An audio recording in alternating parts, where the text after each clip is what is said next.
மாண்புமிகு அமைச்சர் செங்கோட்டையன் திராவிட முன்னேற்றக் கழக ஆட்சியிலே சென்னை நகரிலே பல இடங்களிலே பட்டா வழங்கப்பட்டு அதுவும் பார்ட்டி ஃபண்டு கொடுத்து பட்டா வாங்கியவர்களுக்கு 1 வருடம் கழித்து பட்டாவை ரத்து செய்தார்கள். உதாரணமாக பனையூர், பெரும்பாக்கம், சோழிங்கநல்லூர், இப்படி தமிழக சென்னையிலே பல்வேறு இடங்களிலே. ஆனால் நடந்தது என்ன என்று சொன்னால், மாண்புமிகு அமைச்சர் செங்கோட்டையன் கூறிய பிறகு அவர் உடனடியாக என் கண் முன்னாலே அழைத்து இதை சரி செய்யுங்கள் என்று சொன்னார். உடனடியாக அரசு நிலம் என்று மாற்றப்பட்ட அந்த பட்டா நிலம் மீண்டும் பழைய நிலைக்கு, அதாவது நம்முடைய கிராம நத்தம் என்ற நிலைக்கு வந்துவிட்டது. இப்பொழுது 3 மாதத்திலே நாங்கள் அனைத்து கிராம நத்தத்திற்கும் பட்டா தருகிறோம் என்று சொன்னார்கள்.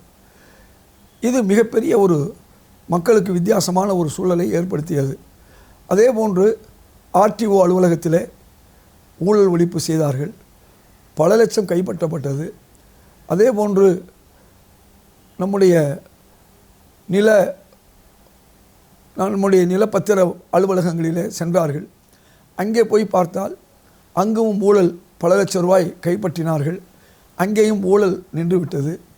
பட்டா என்பதற்கு, சிட்டா அடங்கல் வாங்குவதற்கு பல்வேறு வகையிலும் துன்பப்பட்ட மக்களுக்கு இப்பொழுது ஒரு புதிய முறையில், ஏற்கனவே இருந்தாலும் கூட அதை சரியான முறையில் செய்யக்கூடிய அளவில் ஆன்லைனிலே பட்டா பெற முடியும், அல்லது பட்டா பெறுவதற்கு அலுவலகத்துக்கு வராமலே இவர்கள் பெற்றுக்கொள்ளலாம் என்ற நிலை வந்துவிட்டது.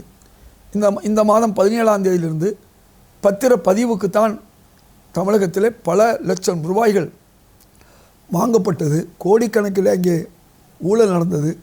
இப்பொழுது நீங்கள் ஆன்லைனிலே நீங்கள் பத்திரப்பதிவு செய்து கொள்ளலாம் என்று அந்த துறையும் சரி செய்தார்கள்.